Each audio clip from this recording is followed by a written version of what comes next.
गजांक लक्ष्मीच्या वैभवात नांदण्याचा, उदंड ऐश्वर्य उपभोगण्याचा, महाराष्ट्र सर्वत्व कलेचा परिमळ, विद्येचा सुगंध पराक्रमात दरवळत होता. महाराष्ट्राला परंपरा लाभली ती सम्राट शातवाहनांच्या पराक्रमाची. महाराष्ट्र धर्म, शास्त्र, तत्वज्ञान, कला, विद्या या बहुअंगाने विकसित होता. शूर, वीर, कवी, राजे, पंडित, सांत, थोर, स्त्रिया सगळे सौख्याने नांदत होते. दिशा दिशा मंगलमय झाल्या होत्या. महाराष्ट्र असा सुखाने नांदत असतानाच एका दुष्ट काल यवनाची वक्रदृष्टी महाराष्ट्रावर पडली. या काळात महाराष्ट्र परकीय स्वाऱ्यांच्या टाचे खाली फळला जात होता. आदिलशाह आणि मोगलांच्या सक्तीचा अर्थ अपहरण, अपमान, जुलूम, जबरदस्ती, मारहाणी, कापाकापी, लुटालूट, ढोरे, धनधान्य, स्त्रिया सगळ्यांची लुटालूट, मंदिरांची तोडफोड हाच होता. अंतःकरणात असंतोष ध्वंसत होता.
शिवाजीचा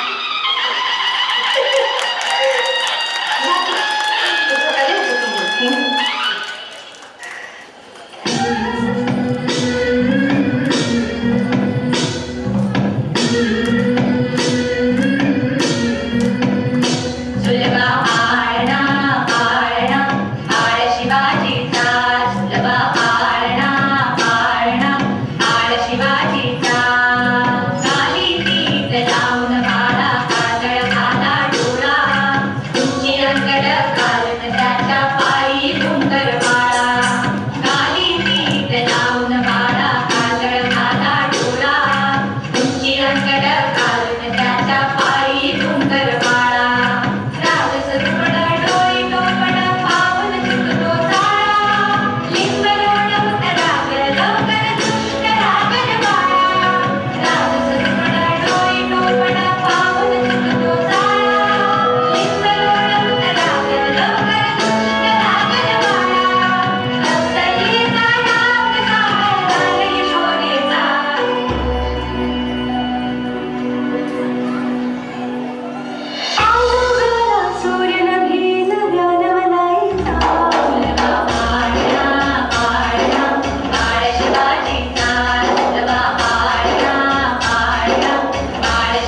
युद्धबळावर स्वपराक्रमाने स्वतःची दौलत संपादण्याचे त्यांचे स्वप्न होते.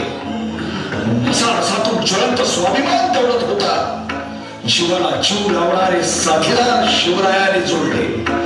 गरीब पराक्रमी मावळ्यांना हेरले. त्यांना आपल्या अंतःकरणात स्थान दिले. असे कितीतरी सवंगडी शिवरायांच्या इशाऱ्यावर प्राण देण्यास तयार होते. सर्व मावळ्यांना एकत्र करून रायरेश्वराच्या डोंगरावरती शिवबाने स्वराज्य स्थापनेची शपथ घेतली.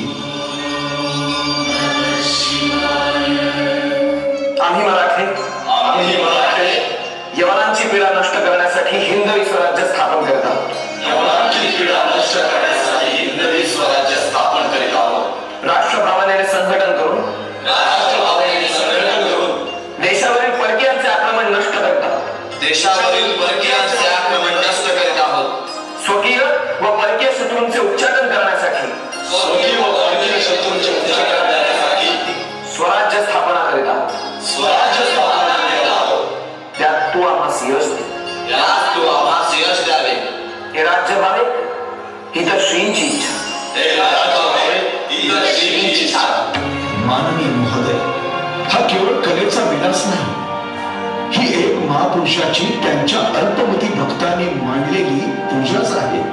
हे छत्रपती शिवराय अनंत ब्रह्मांडाप्रमाणे अगाध आपले चरित्र. आम्ही पामर त्याचे वर्णन काय करणार. म्हणून आपल्या चरित्र सागरातील अमृताचा एक थेंब उचलून आम्ही तो वाटण्याचा प्रयत्न करीत आहोत. छत्रपती शिवाजी महाराज की जय. इसवी सन 2 मार्च 1660 रोजी सिद्धी जोहरने पन्हाळगडास वेढा दिला होता. यावेळी छत्रपती शिवाजी राजे पन्हाळ किल्ल्यावरती अडकून पडले होते. मुसळधार पावसात सुद्धा सिद्धी वेढा सोडावयास तयार नव्हता. या कठीण प्रसंगी महाराजांनी सिद्धीस तहाचा निरोप धाडला. त्यामुळे सिद्धी गाफील राहिला. छत्रपती शिवरायांनी पन्हाळगडावरून विशाळगडाकडे पलायन केल्याचे समजल्यानंतर सिद्धी मसूदला छत्रपतींच्या मागावर पाठवले व त्यांचा पाठलाग चालू झाला. मसूदच्या सैन्यानं मराठ्यांना घोर खिंडीत गाठले. राजे आता उसंत नाही.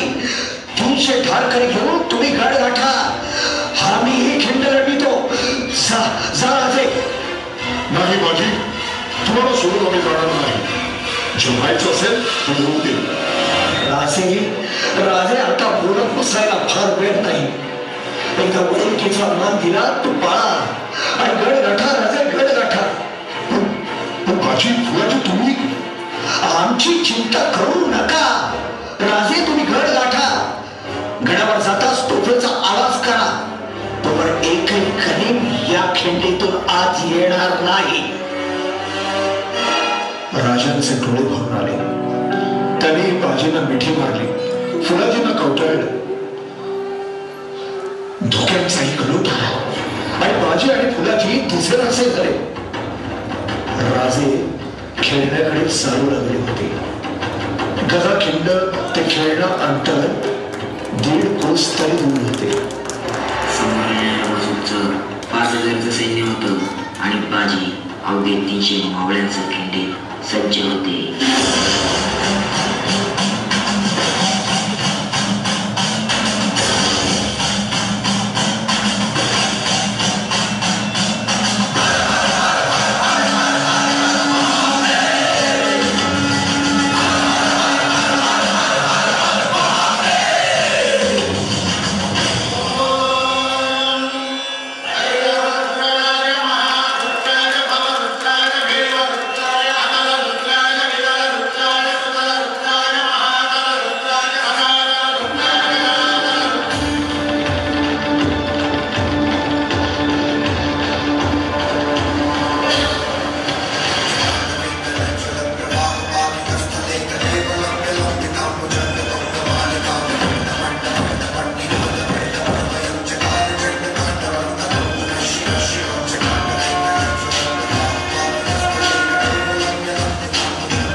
शक तभी हो गया जब माँ भवानी का स्मरण किया और फाड़ के रखा पेट खान का, शेर नाखून से वार किया।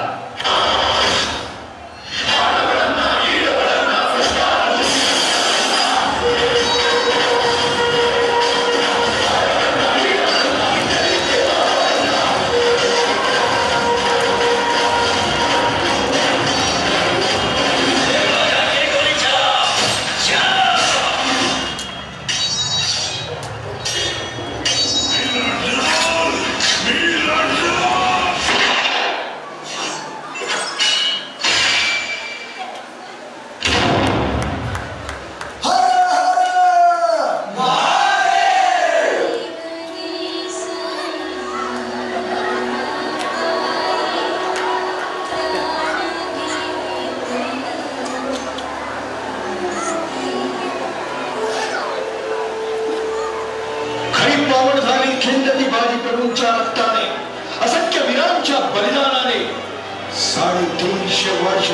350 वर्षानंतर रयतेच्या स्वप्नातील स्वराज्य साकार झाले आणि अशा रयतेच्या राजाचा हा राज्याभिषेक।